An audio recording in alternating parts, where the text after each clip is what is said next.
अस्सलाम वालेकुम।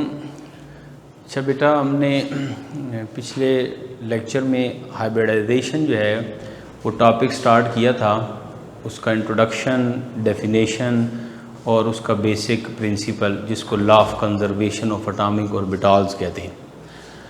उसके बाद आज हमने हाइब्रिडाइजेशन को फर्दर बेटा स्टडी करना है और आज हमारे टॉपिक की जो डिस्कशन है वो है टाइप्स ऑफ हाइब्रिडाइजेशन। हाइब्रिडाइजेशन की आपके कोर्स के मुताबिक जो टाइप्स हैं वो हमने डिस्कस करनी है। उनमें सबसे पहले sp3, फिर sp2 एंड sp1, ये तीन टाइप आपके कोर्स में डिस्कस की हुई हैं हाइब्रिडाइजेशन की। तो बेटा सबसे पहले हम sp3 को स्टार्ट करते हैं कि sp3 जो है वो कैसे एक्सप्लेन होगी। तो बेटा इसके नाम से आप देखें sp3 हाइब्रिडाइजेशन, यानी कि हाइब्रिडाइजेशन की वो टाइप है जिसमें एक s और तीन p ऑर्बिटल्स ये पार्टिसिपेट करेंगे और हाइब्रिड बनाएंगे, इंटरमिक्सिंग करेंगे s और तीन p। जैसे ये यहां पर ये एग्जांपल देख लें, एक s px py pz, ये चार हैं, यानी इन चारों में एक s है और तीन p के ऑर्बिटल्स पार्टिसिपेट कर रहे हैं, इसलिए इस हाइब्रिडाइजेशन को sp3 हाइब्रिडाइजेशन कहते हैं। डेफिनेशन मैं पिछले लेक्चर में बता चुका हूं कि हाइब्रिडाइजेशन जो है वो इंटरमिक्सिंग होती है of atomic orbitals having different shape and different energy to form a set of new atomic orbitals of same energy and same shape called as hybrid orbitals. तो ये s और px py pz इसमें participate करेंगे, इसलिए इसको sp3 hybridisation कहते हैं। अब sp3 हाइब्रिडाइजेशन में ये कुछ एग्जांपल्स मैंने लिखी हैं, CH4NH3H2O, C2H6 इथेन, CCl4PH3NH2S। ये एग्जांपल हैं जिसकी आपने प्रैक्टिस करनी है।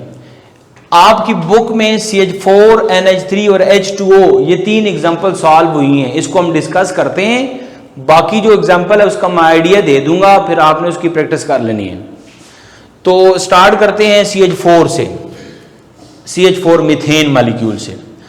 तो बेटा हाइब्रिडाइजेशन को ड्रॉ करने या एक्सप्लेन करने, किसी भी मॉलिक्यूल की बॉन्ड फॉर्मेशन को हाइब्रिडाइजेशन से रिप्रेजेंट करने के लिए आपने जो मेथड अप्लाई करना है ना वो ये है कि जो मॉलिक्यूल का सेंट्रल एटम है, जैसे यहां पे कार्बन है, उसकी आपने क्या करना है, इलेक्ट्रॉनिक कॉन्फ़िगरेशन लिखनी है, 1s2 2s2 2px1 2py1 2pz0।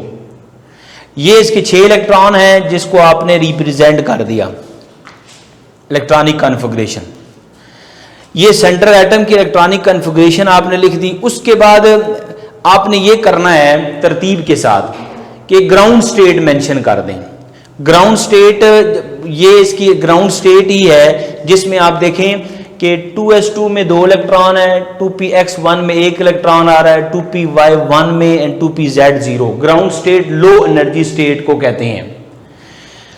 अब मैंने आपको इंट्रोडक्शन वाले लेक्चर में बताया था कि जो कॉम्प्लेक्स मॉलिक्यूल में मौजूद सेंट्रल एटम होता है उसकी हाइब्रिडाइजेशन जो है वो हम क्या करते हैं, एक कंसेप्ट है जिसको एक्साइटेशन का कंसेप्ट कहते हैं, वो हमने बीबीटी थ्योरी में इंट्रोड्यूस करवाया था जिससे हाइब्रिडाइजेशन बनी थी। तो क्या करें, यहां से 2s का एक इलेक्ट्रॉन जो है ना वो आप एक्साइट करवाएं। अब यहां से एक इलेक्ट्रॉन जो है ना वो यहां एक्साइट होकर ये आ जाएंगे।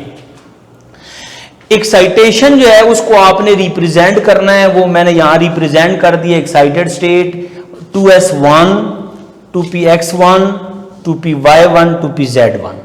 अब आप देख लें 3 p orbitals partially field, px py pz, और एक s जो है वो आपके पास पार्शियली फिल्ड अवेलेबल है। तो एक s और 3 p अब यहां पर क्या करेंगे, ओवरलैपिंग करेंगे, इंटरमिक्स होंगे, और according to law of conservation of atomic orbitals हमने ये पढ़ा था कि जितने एटॉमिक ऑर्बिटल्स ओवरलैप करते हैं, इंटरमिक्स होते हैं, उतने ही नए हाइब्रिड ऑर्बिटल्स बनाते हैं, हाइब्रिड ऑर्बिटल्स बनाते हैं। तो ये 4 हैं, तो आप देखें 4 ही हाइब्रिड ऑर्बिटाल बन रहे हैं, और उन चारों का नाम क्या है? sp3 sp3 sp3 sp3।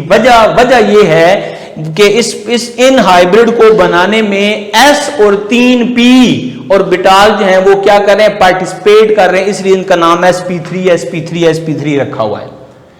अब आप इन हाइब्रिड ऑर्बिटाल में अगर s और p की परसेंटेज चेक करना चाहें कि इन हाइब्रिड ऑर्बिटाल में s कितने परसेंट है, s का कितना हिस्सा है, p ऑर्बिटाल्स का कितना हिस्सा है, तो उसका फार्मूला उसको आप इस तरीके से कैलकुलेट कर सकते हैं। Percentage of s is equal to, अब sp3 में एक s है, हमने लिखा 1, ये जो 1 है ये s को रिप्रेजेंट करे, एक।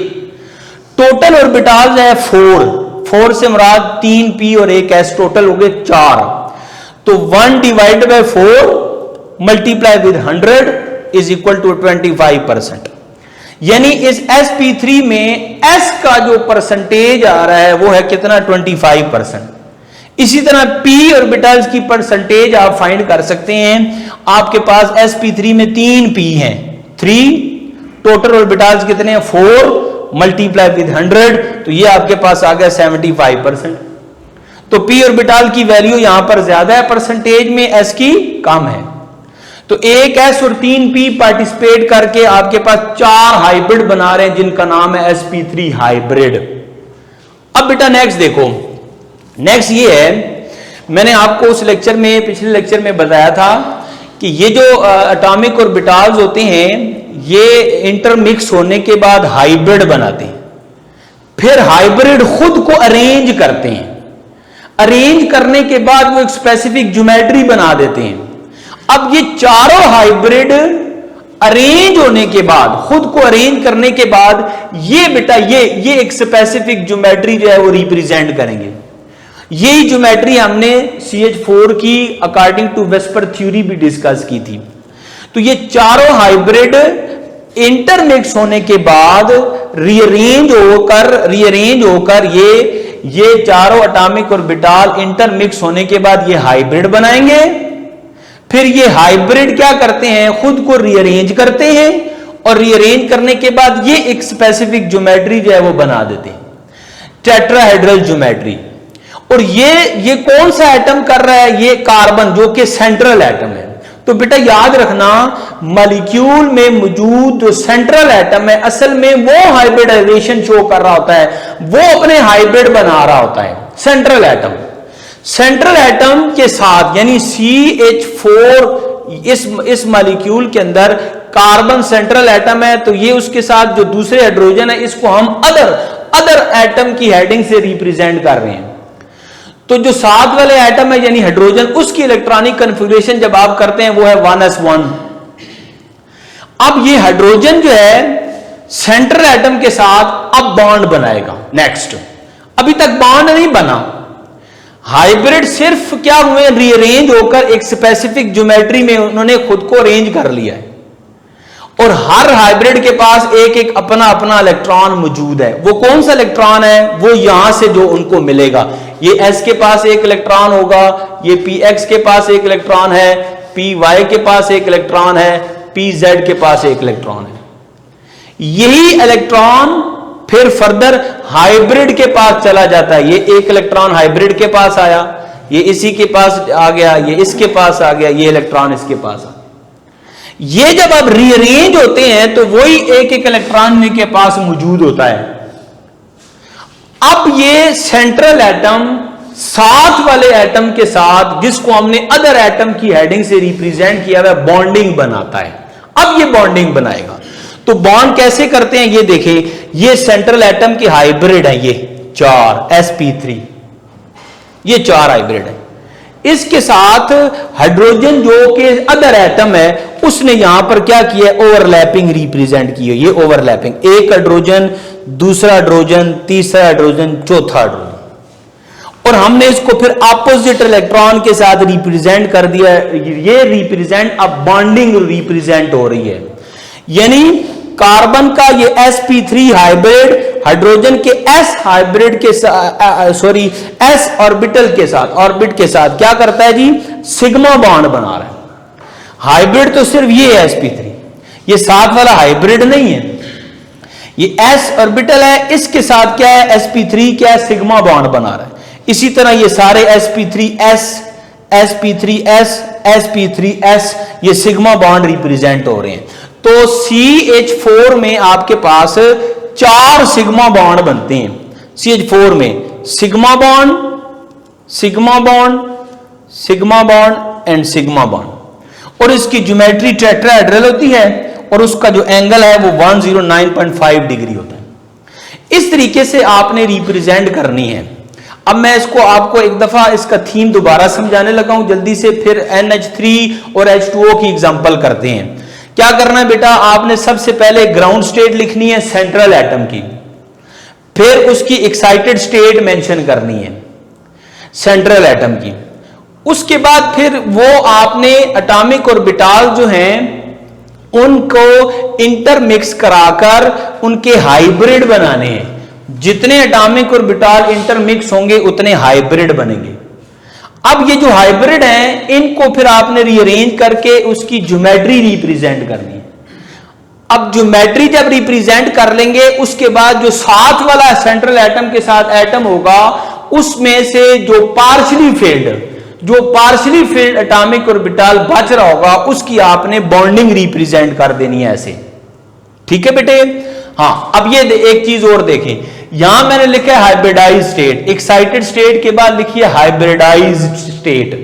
हाइब्रिडाइज स्टेट लिखने का तरीका कार्य है कि जितने हाइब्रिड बनते हैं ना वो आपने उतने ही दफा लिखना है। ये देखो sp3 1 sp3 sp3 sp3 4 hybrid बन रहे हैं, चारों का नाम sp3 है, उनके पास एक एक इलेक्ट्रॉन है। ये sp3 sp3 sp3 sp3। तो ये जो sp3 आपने 4 दफा लिखा है और एक एक उनका इलेक्ट्रॉन रिप्रेजेंट किया, इसको कहते हैं हाइब्रिडाइज स्टेट। हाइब्रिडाइज स्टेट ऐसे लिखी जाती है। क्लियर बेटे।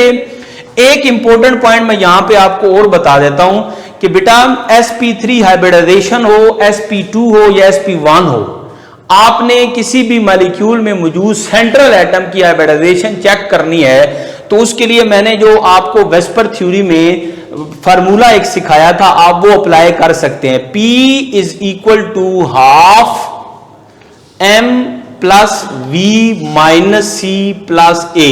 ये फार्मूला आप अप्लाई कर सकते हैं सेंट्रल एटम की हाइब्रिडाइजेशन को फाइंड करने के लिए। इसमें m मैंने आपको बताया था कि यहां आपने ग्रुप नंबर लिखना होता है, सेंट्रल एटम का ग्रुप नंबर। अब ये देखिए ये जो एग्जांपल लिखी है ना, ये एग्जांपल, ये सारे एग्जांपल जैसे NH3 है, H2O है, ये सारे एग्जांपल, इनमें मैं आपको एक एग्जांपल सॉल्व करके दिखाता हूं। NH3 में जो सेंट्रल एटम है N वो है 5वें ग्रुप का 5, तो M की जगह मैंने लिख दिया 5, M की जगह मैंने लिख दिया 5। साथ उसके V मैंने कहा था अटैचमेंट होती है, सराउंडिंग। तो NH3 में सेंट्रल एटम नाइट्रोजन को 3 एटम ने सराउंड किया हुआ है। माइनस C का मतलब होता है कैटाइन, पॉजिटिव चार्ज की वैल्यू। तो NH3 में आपके पास कोई पॉजिटिव चार्ज नहीं है। पॉजिटिव चार्ज का मतलब जैसे आप NH4 लिखते ना पॉजिटिव, तो ऊपर एक पॉजिटिव चार्ज आता है, इस तरह यहां इसके ऊपर कोई पॉजिटिव चार्ज की वैल्यू नहीं है, तो इसको 0 कर दिया, N9 भी 0 हो गया। अब इसको आप काउंट कर लें, 5 plus 3 8 divided by 2, 8 divided by 2 answer दे रहा है P इज इक्वल टू 4। अब वहां पर भी मैंने आपको बताया था कि P का मतलब है नंबर ऑफ हाइब्रिड, तो यहां नंबर ऑफ हाइब्रिड निकले हैं 4 हाइब्रिड का मतलब है 1 S और 3 P, टोटल 4 हाइब्रिड बन जाएंगे। तो 4P की वैल्यू 4 का आना ये रिप्रेजेंट कर रहा है कि आपके पास 4 हाइब्रिड बनेंगे। 4 हाइब्रिड कब बनते हैं? जब 1 S और 3 P पार्टिसिपेट कर रहे हो। तो इसका मतलब है NH3 में sp3 हाइब्रिडाइजेशन होगी। तो ये वाला फार्मूला आप यूज करके आप मॉलिक्यूल में हाइब्रिडाइजेशन के टाइप भी फाइंड कर सकते हैं। क्लियर? एक और तरीका भी है, और अगर वो आप अप्लाई करना चाहते हैं, वो ये होता है कि आप मॉलिक्यूल में मौजूद जो सिग्मा बॉन्ड है वो, यानी total number of sigma bond, चले मैं यहां लिख देता हूं, इधर देखें, total number of sigma bond plus lone pair, जितने सिग्मा बॉन्ड हो और लोन पेयर, इनको आप ऐड कर लें, तब भी आपके पास हाइब्रिडाइजेशन की टाइप आ जाती है। टाइप ऑफ हाइब्रिडाइजेशन का ये फार्मूला भी आप यूज कर सकते हैं। अब NH3 की एग्जांपल में देखें, आप नाइट्रोजन हाइड्रोजन के साथ 3 सिग्मा बॉन्ड बना रहा है और नाइट्रोजन के पास एक लोन पेयर आ रहा है, तो ये भी आप टोटल करें तो 4 आंसर देगा। तो 4 का मतलब मैंने बताया sp3। तो sigma bond plus lone pair, ये फार्मूला यूज कर लें, that is equal to number of hybrid, ये नंबर ऑफ हाइब्रिड बता देगा। या ये फार्मूला यूज कर लें जो मैंने आपको पिछले लेक्चर में वेस्पर थ्योरी पढ़ाते हुए ये आपको बताया था, ये फार्मूला, ये भी अप्लाई कर सकते हैं। इसके अलावा एक और भी आसान तरीका है, वो क्या, वो ये है कि वेस्पर के मुताबिक अगर आपको टाइप ऑफ मॉलिक्यूल डिफाइन करना आ जाए तो आप इजीली टाइप ऑफ हाइब्रिडाइजेशन बता सकते हैं, हाइब्रिडाइजेशन की टाइप। ये जो मैंने बात की इसका मतलब ये है बेटा, ये देखें, ये जितने भी आपने मॉलिक्यूल यहां लिखे हैं ना, इसको देखें, ये AB4 टाइप है, ये AB3E टाइप है, ये AB2E2 टाइप है। ये यानी जो AB4 टाइप या AB3E1 या AB2E2, वेस्पर के मुताबिक ये जो मॉलिक्यूल है, ये जितने भी टाइप के मॉलिक्यूल होंगे ना बेटा, उनमें sp3 हाइब्रिडाइजेशन हो। AB4 टाइप में, AB3E1 टाइप में, AB2E2 टाइप में, इनमें sp3 हाइब्रिडाइजेशन होगी। ये इस तरीके से भी आप याद रखें। ओके बेटा। अच्छा बेटा, नेक्स्ट देखें दूसरी एग्जांपल sp3 में, NH3 खुद अमोनिया। अब आपको अंदाज़ा हो गया है कि हाइब्रिडाइजेशन के थ्रू मॉलिक्यूल को कैसे एक्सप्लेन करना है। तो अब नाइट्रोजन की आपने ग्राउंड स्टेट इलेक्ट्रॉनिक कन्फिग्रेशन लिखनी है, 2s2, 2px1, 2py1, 2pz1। अब बेटा यहाँ देखो, अगर हम s से इलेक्ट्रॉन को एक्साइड करवाते हैं तो वो आप pz में यहाँ पे ट्रांसफर कर देंगे, तो pz जो है वो पेयर्ड फॉर्म बन जाएगी। तो इसलिए यहाँ पर ना एक्साइटेशन की अब ज़रूरत नहीं है। NH3 में n के पास एक लोन पेयर बचता है, तो वही लोन पेयर ये 2s का हो जाएगा, इसलिए एक्साइटेशन को यहाँ पर रिप्रेजेंट करने की ज़रूरत नहीं है। अगर यहाँ से एक्साइट करते हैं तो ये भी एक पेयर की फॉर्म में आ जाएगा। तो आप बुक में देखेंगे यहाँ पे एक्साइटेशन स्टेट नहीं लिखी होगी। अब फिर क्या होना है, अब होगा ये कि यहाँ एक बात याद रख लें, मैंने पहले भी कहा था कि ये S और 3p ये सबसे पहले क्या करते हैं, इंटरमिक्स होते हैं। इंटरमिक्स का मतलब यहाँ पे ये नहीं है कि ये बॉन्ड बना लेते हैं, बॉन्ड तो इन्होंने साथ वाले एटम के साथ बनाना होता है, जो सेंट्रल एटम के साथ दूसरा एटम अटैच था उसके साथ। तो इंटरमिक्सिंग का यहाँ मतलब ये नहीं कि उन्होंने बॉन्डिंग बना ली है। तो ये सारे इंटरमिक्स होने के बाद 4 हाइब्रिड बनाएंगे, जैसे पहले आपको समझा चुका हूं। अब ये S है, ये 3p अवेलेबल है उसी तरह। अब ये इंटरमिक्स होंगे। इंटरमिक्स का ये मतलब नहीं है, मैं फिर बता रहा हूं, बॉन्ड बन जाएगी, बॉन्ड नहीं बनेगी। इंटरमिक्स होने के बाद एक नई शेप वाले ऑर्बिटल्स बन जाएंगे जिनको हाइब्रिड कहते हैं, sp3 sp3 sp3 sp3। अब बेटा इसको आप ऐसे कर लो कि ये जो 2s का है, इसके 2 इलेक्ट्रॉन मैं यहां आपकी आसानी के लिए ये इधर 2 रिप्रेजेंट कर देता हूं। ये जो px के इलेक्ट्रॉन है ये मैं यहां लिख देता हूं, py का इलेक्ट्रॉन यहां मेंशन कर देता हूं, pz का इलेक्ट्रॉन यहां मेंशन कर देता हूं। अब आप देख लो इस सिचुएशन में कि जब ये इंटरमिक्स होंगे तो आपके पास ये हाइब्रिड बने हुए हैं।